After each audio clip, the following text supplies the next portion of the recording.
Welcome to this video demonstration of how to perform the timed up and go screening for patients at risk for falling. There are numerous timed up and go or tug screenings available. This specific method is based on the version provided by the American Physical Therapy Association's Balance and Fall Awareness Event Instruction Booklet for Physical Therapists. The written timed up and go instructions are provided in the Fall Prevention Best Practice Intervention Package in the Leadership, Nursing, and Therapy tracks. This package is available on the Home Health Quality Improvement National Campaign website, www.homehealthquality.org. This demonstration is being presented by Mary Callis, a physical therapist who serves as a coordinator from North Kansas City Hospital, North Kansas City, Missouri, and a consultant to Missouri Alliance for Home Care.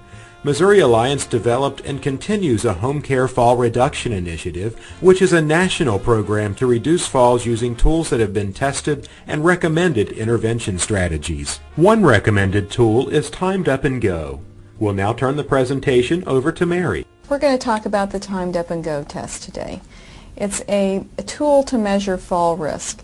And I've recommended it as a screening tool because it's very easy to set up in the home. It doesn't take a lot of room and it doesn't take a lot of equipment. And it can be conducted in most homes that you'll enter. It can be performed as a screening tool by both nurses and therapists. Sometimes therapists will use this tool not only as a screening tool but as to do further assessment and sometimes actual intervention. But for our purposes today, we're going to teach it to you as a screening tool. It's important that before you conduct this test with the patient that you ask them if they normally wear glasses or if they need their glasses to ambulate safely. Also, if they normally use an assistive device, you would want them to use that with this test. You might also ask them if they experience dizziness when they rise from a chair, and by the point that you would be conducting this test, you would probably have already taken their blood pressure and perhaps assessed for orthostatic hypotension, so you might have some clue about this at this point. And the steps of the test are that you would have them start by sitting in a comfortable chair. You would ask them, when you give the instruction, ready, set, go, to rise from the chair. If they happen to experience dizziness, you would instruct them to pause for a minute until that resolves. Then they will ambulate straight ahead 10 feet, turn around, come back down, and sit down. You will be timing this test.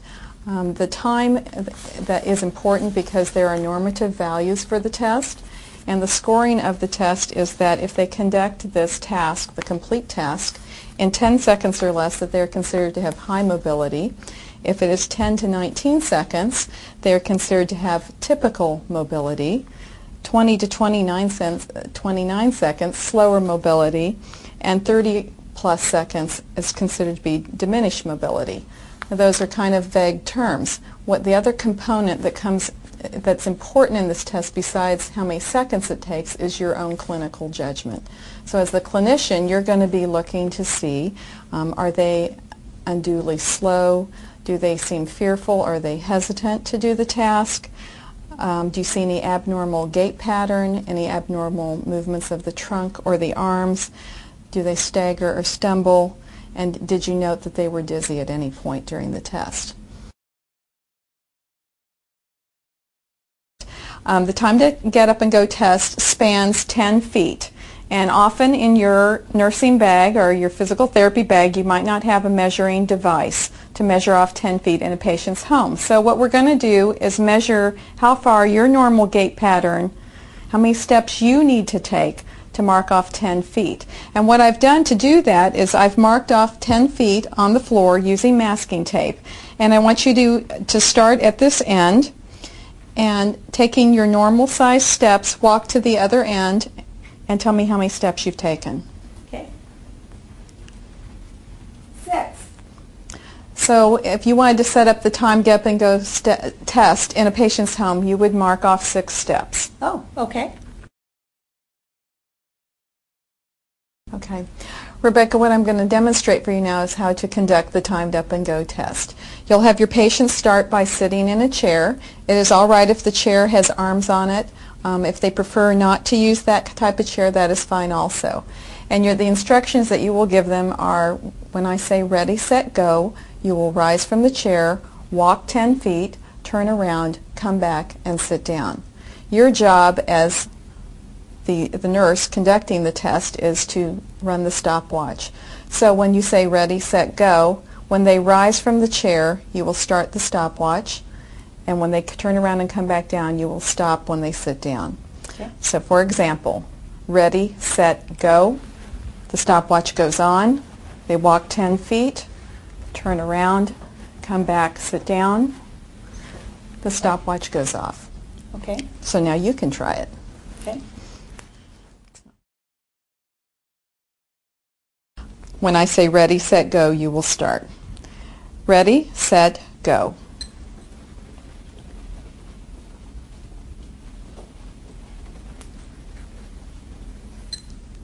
That was a score of 7 seconds. What we're going to do now is conduct a timed up and go test so that I can better assess your balance. It's a really easy test to do. The instructions I'm going to give you are ready, set, go.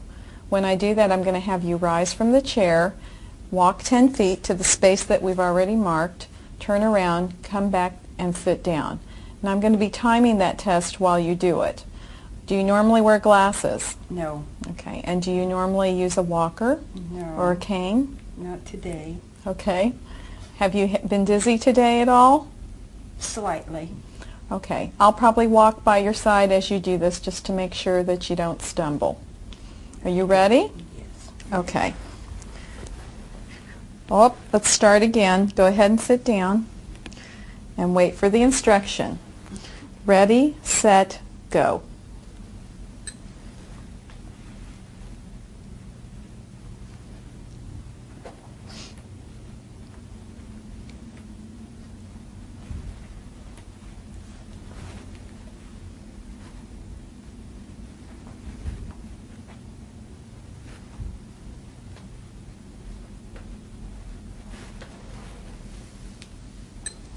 That was great.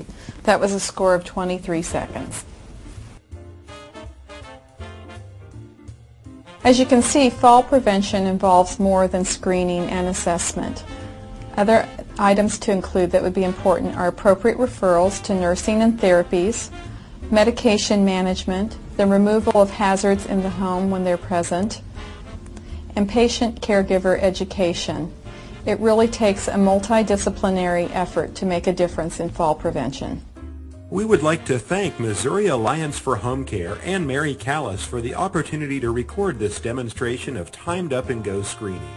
For more information related to fall prevention, refer to the Best Practice Intervention Package and the Missouri Alliance for Home Care website listed on the slide. Together, we can achieve the vision of the right care for every person, every time.